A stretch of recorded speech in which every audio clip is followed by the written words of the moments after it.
So let's go to idioms related to animals. A tiger in the tank.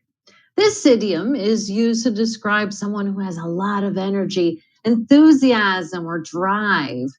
This implies that the person has strength and determination of a tiger and is capable of accomplishing anything they set their mind to.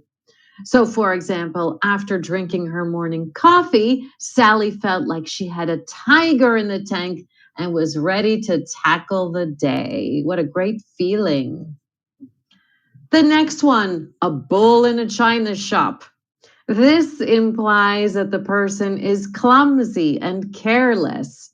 It implies that the person is like a large bull in a small little china shop and is likely to cause chaos and destruction wherever they go. So, for example, James was so clumsy that we were afraid to let him touch anything expensive. He was like a bull in a china shop. Little kids, too, are like bulls in a china shop. An elephant in the room. This is a very common one. This idiom is used to describe a topic or an issue that is so obvious that everyone is aware about of it, but nobody wants to talk about it. It implies that the issue is so big that it's like an elephant in the room and it can't be ignored, even though everybody's trying.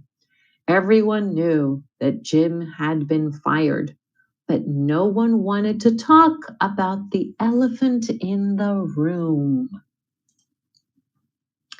A fish out of water is someone who is unfamiliar or feels uncomfortable in the situation that they are in. It implies that the person is like a fish out of water, unable to cope with their environment.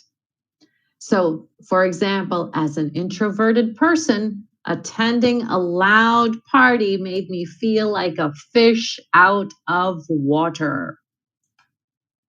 And here's another one with a fish, the fish that got away. This idiom is used to describe something that was almost achieved but was ultimately not reached. It implies that the person was close to achieving their goal, but it was like a fish that just slipped through their fingers. Tom still regretted not asking out his high school crush, the one that got away, or the fish that got away. Let's go to the cat, letting the cat out of the bag. This one describes someone who reveals a secret or tells a lie. It implies that the person is like a cat that has been let out of the bag and now the secret is out in the open. I accidentally let the cat out of the bag and revealed to my sister that we were planning a surprise party for her. A snake in the grass. This is in a negative context, of course. Someone who is sly and untrustworthy is a snake in the grass. It implies that the person is like a snake in the grass and is likely to cause trouble or harm to those around them. So, for example, James seemed friendly, but when he spread rumors about me, I realized he was a snake in the grass. The dog days of summer. This idiom is used to describe a period of time that is hot, it's uncomfortable. It implies that the summer days are like a dog, in that they are long and hot and tiring. So during the dog days of summer, when the weather was hot and humid, I preferred to stay indoors and watch TV.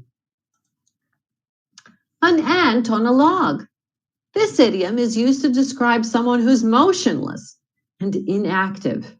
It implies like an ant on a log. That's what the person is like an ant on a log, and isn't doing anything, isn't productive, isn't worthwhile. So, for example, Sarah sat on the log, feeling as small as an ant on a log, while watching the sunset over the mountains. So she was just sitting there. A lion's share is used to describe getting the majority of something or the biggest piece of something. It implies that the person is getting a lion's share of the reward or benefit and is taking the largest portion, like a lion would, of whatever is being shared. Tom received the lion's share of the profits after the successful sale of the company. And our last animal idiom, a monkey on your back. This is used to describe a problem or some kind of burden that is really difficult to deal with. It implies that we have a problem like a monkey being on your back. It's weighing you down and preventing you from moving forward. Many times we use this when people are struggling with addictions. So after struggling with addiction for years, Sarah finally overcame the monkey on her back and got sober. I hope you are enjoying the course so far. I wanted to ask you if you could leave a rating and a review for me. This feedback really does mean a lot to me. It will help me to create better content for the future. Thanks so much for taking the course and continue enjoying it.